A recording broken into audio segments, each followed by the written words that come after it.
If you're alone right now, this is your warning. Because there's a difference between being alone and being isolated. And once you live far enough from other people, you start to realize something. Silence isn't empty. It's listening. Tonight I have 3 stories from people who lived alone. 2 alone. They moved away for peace, for cheap rent, for a fresh start. And each of them learned the same lesson in a different way. Out there, privacy is an illusion. Story 1. The lights in the tree line. I moved into the cabin in late October. It was one of those online listings that looks too good to be real. A standalone place. 2 bedrooms, wood stove, a wraparound porch. The rent was cheap, and the owner didn't ask questions. That should have been my first clue. I'd just gotten out of a situation I didn't want to explain to anyone. My fresh start was really just running. And a cabin in the hills, 40 minutes from the nearest town, felt like hiding in plain sight. The first week was perfect. I slept better than I had in years. I woke up to pine needles and quiet. No traffic, no neighbors, no voices through thin apartment walls. At night, I'd sit on the porch with a mug of tea and watch the woods. The tree line started about 30 yards from the porch. Beyond that, it was all black trunks and tangled branches. The kind of dark that doesn't look like darkness. It looks like something solid. The first strange thing happened on a Tuesday. I remember because I'd gone into town for groceries and a new battery for my truck. I got back later than usual. The sun was down, and the cabin was a shadow between the trees. I pulled into the dirt driveway and killed the engine. As soon as the headlights went out, the darkness closed around the truck like it was waiting. And then I saw it. A light. It wasn't coming from the cabin. It was deeper in the woods, somewhere left of the porch. A small, steady glow between the trees. At first I thought it was a neighbor's flashlight, but I didn't have neighbors. I stood there with my hand on the truck door, watching the light like it might move if I moved. It didn't flicker. It didn't sway like someone was holding it. It just stayed. I carried my groceries inside and locked the door. I told myself it was a distant cabin, or a reflection, or something. But the next night, it happened again. Same place, same steady glow, only this time, there were 2 lights, spaced apart, low to the ground.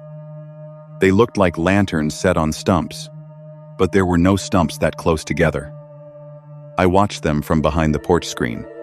I kept thinking I'd see a person step into view, but no one did. After about 15 minutes, both lights went out at the exact same time. Not one after the other, not fading, just off. A few nights later, I found the first sign that something had been close. It was early morning. I went outside with a trash bag and stopped halfway down the porch steps. In the dirt below the steps, there were footprints, boot prints. They came from the woods, crossed the yard, and stopped at the bottom of my porch. Then they turned around and went back. They didn't go up the stairs. They came right to the edge of the porch and left. It felt like someone had walked up to my front door, looked at it, and decided, not yet. I called the landlord. I asked if anyone else came out here. He paused, then said, no. I asked about hunters. He told me the land was mostly private. Mostly. Then he said, just keep your doors locked. It's quiet out there, but you never know. After that, I started keeping the porch light on all night. It made me feel less like prey. That night, I saw the lights again. 3 this time, farther back. Almost like they were keeping distance from my porch light. Around midnight, my phone buzzed. A text from an unknown number. It said, turn off the light. My stomach dropped. because no one should have had my number. I just moved. I didn't know anyone here. And the moment I read it, the porch light flickered. Once, twice, then steady again. I texted back, "Who is this?" No response. I didn't sleep. I sat with the curtains closed, watching the window seams for movement. The lights stayed there until almost dawn. Then they clicked off together. In the morning, I drove into town and bought a motion floodlight and a trail camera. I mounted the floodlight above the porch. I hid the trail camera facing the tree line where the lights always appeared. That night, I turned off the porch light. I left the cabin dark. I sat in the kitchen with only the stove clock glowing. For hours, nothing happened. Then at 2:13 a.m., the motion floodlight snapped on.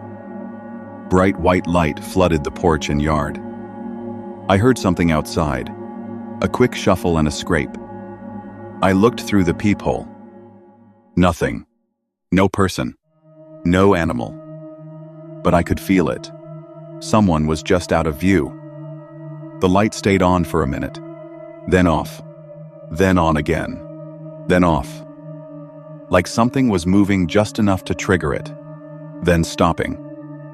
In the morning, I checked the trail camera. The first clips were deer and wind. Then I found the clip from 2:13. Night vision, the tree line like a wall. And from the left side of frame, a figure stepped into view. Tall, dark clothing, slow, deliberate movement. They walked to the edge of my yard, stopped, and stared at the cabin. Then they raised their hand. A small light glowed in their grip, exactly like the lights I'd been seeing. They held it up, and two more lights appeared behind them in the woods. Like signals. The figure leaned forward and placed the light on the ground. Then they stepped back and disappeared into the trees. The two lights behind them clicked off. The one on the ground remained. It sat there in my yard, glowing faintly, for the rest of the clip. I couldn't breathe. And then I did the dumbest thing I could have done. I went outside. Daylight made everything look harmless. I walked to where the light had been placed. There was nothing. No lantern, no phone, no device, just a small circle of flattened leaves. But beside it, pressed into the soil, was a symbol. 3 vertical lines, 1 horizontal line through the middle. I stared at it, then looked up at the woods. And that's when I noticed a path. Not an animal trail, a human path running along the tree line. Almost perfectly hidden, like someone had been walking there for a long time. I packed that afternoon. Trash bags, laptop, documents, SD card. Before I left, I checked the front door. Tucked into the crack between the door and frame was a folded piece of paper. No name, no envelope. Just one sentence in shaky block letters. "We can see you better without the light." I drove until I hit the highway, then kept driving. I didn't stop until I reached a motel in a different county. That night, I watched the trail cam footage again, frame by frame. And then I noticed something I'd missed.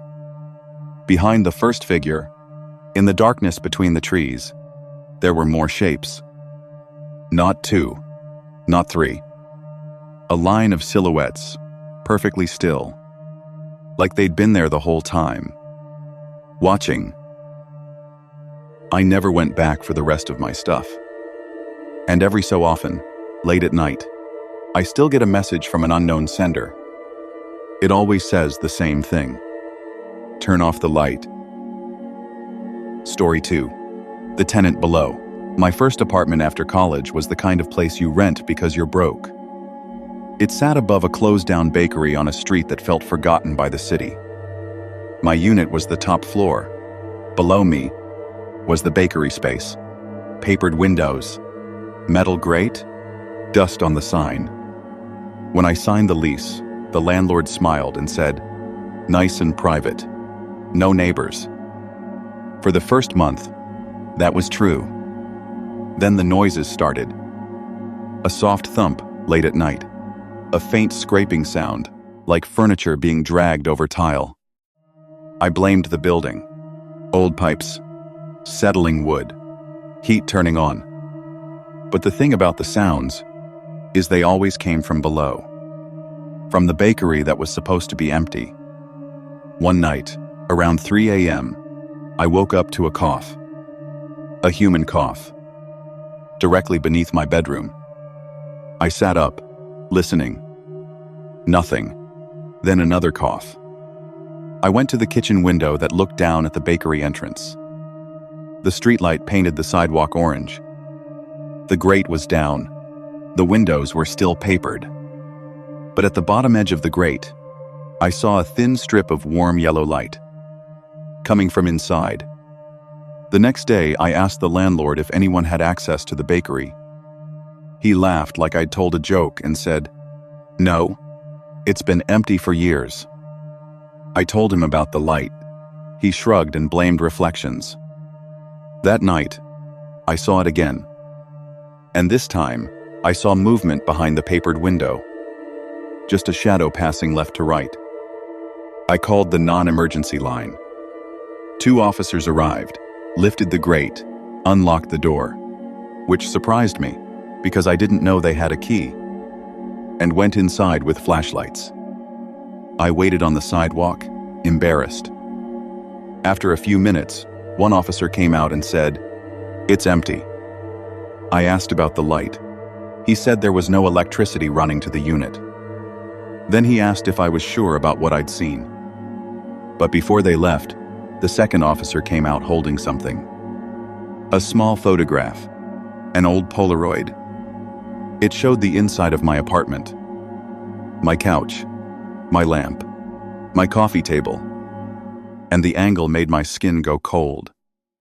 It was taken from the doorway of my bedroom, facing the living room, meaning whoever took it had been inside my apartment.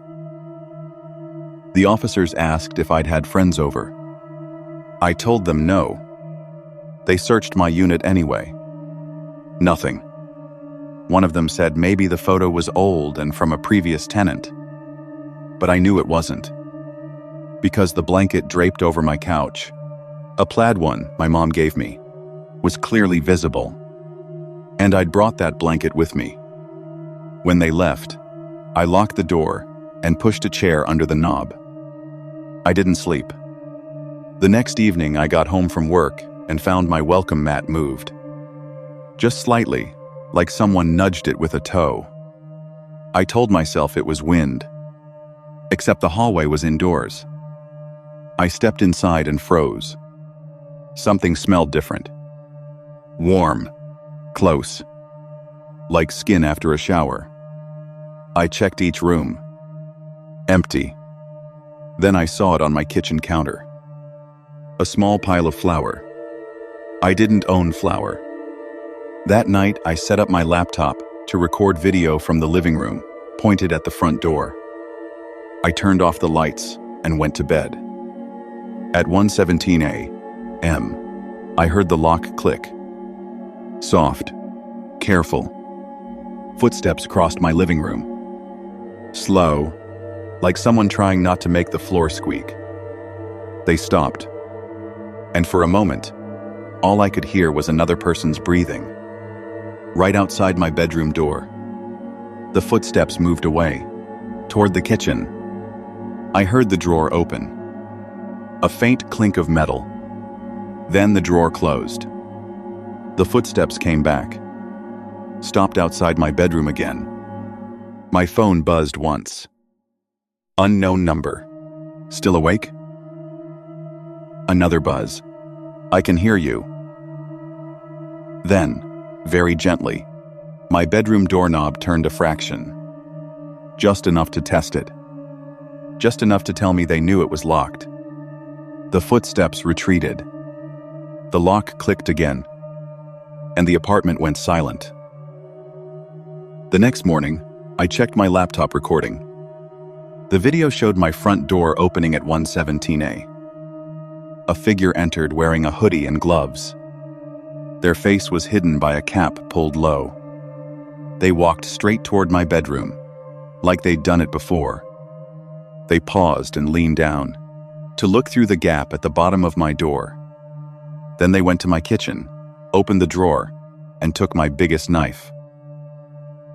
They returned to my bedroom door, kneeled, and placed the knife flat on the floor, blade pointing inward, like a gift or a message. Then they stood up and walked back out. The door shut, and that was it. I called the police again. They took the video. They asked the landlord about spare keys. That was the first time the landlord stopped smiling. He admitted the bakery downstairs had a back entrance to an alley, and that the previous owner had issues with squatters.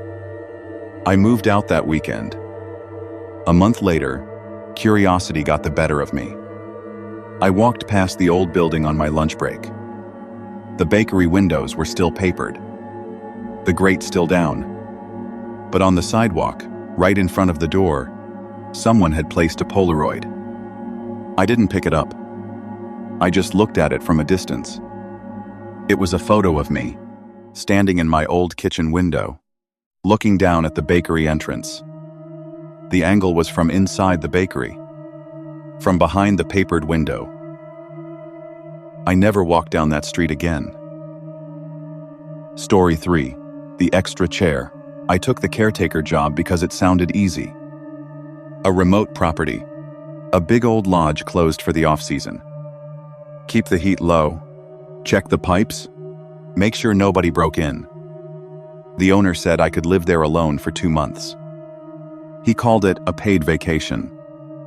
The lodge sat near the edge of a state forest. A long gravel road led up to it. No neighbors close enough to see lights. No cell service unless you stood in one specific spot near the maintenance shed. The first few days felt like a dream. I cooked. I read. I took long walks.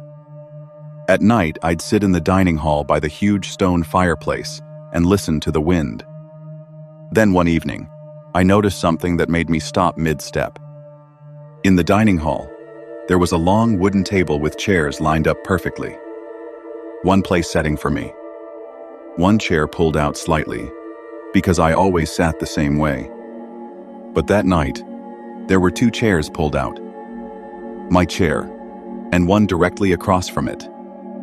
I pushed it in. I ate, and I tried not to think about it. The next day I found fresh footprints near the lodge. Not mine. They came from the gravel road and stopped under a dining hall window. Then they turned around and went back. That night, I kept the lights on while I ate. I left the second chair pushed in tight. Halfway through dinner, the lights flickered. Then I heard a creak above me. Another creak. Like a step. The chair across from mine moved. Just an inch. Like someone was making space. I walked over and pushed it in hard. Then I said, out loud, "Stop." The creaking upstairs stopped, and the lodge went completely quiet. That night, I woke to tapping outside my door. Tap, tap, tap. Then a whisper from the other side. Dinner. In daylight, I searched the lodge. Nothing. Then I tried the stairs to the upper floor. The door at the top was locked, but the bolt was on the inside. I drove to the one spot with service and called the owner.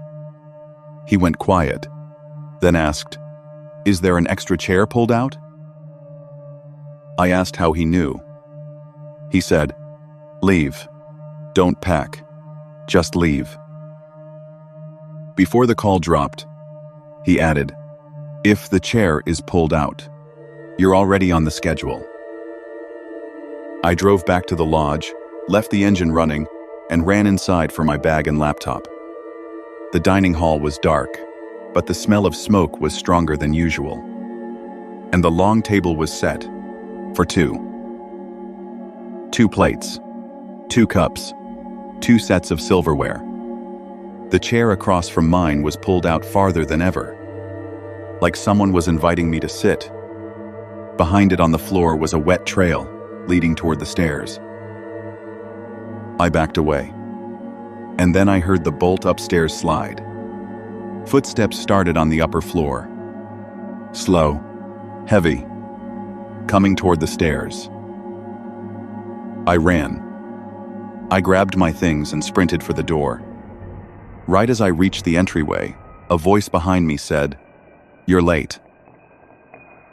I slammed the door and tore down the gravel road. In my mirror, someone stepped onto the porch. Just a silhouette. They didn't chase. They just watched. Later that night, the owner texted me my paycheck and told me never to return. I asked what was in that lodge. He replied, "Sometimes people don't want to be alone." A week later, I searched the lodge name online and found one old article. A caretaker had disappeared during the off-season. No body. No signs of struggle. Just a dining hall table set for 2. Living alone sounds peaceful, until you realize how easy it is to become invisible. No one hears your door at night. No one notices an extra set of footprints. No one questions the second chair pulled out at the table. So, if you take anything from these stories, let it be this: isolation doesn't just change you. Sometimes, it attracts things that are already looking. And if you ever find yourself staring into a dark tree line, or listening to noises from a place that should be empty, or noticing a chair that wasn't pulled out before, don't wait for the second sign. Leave.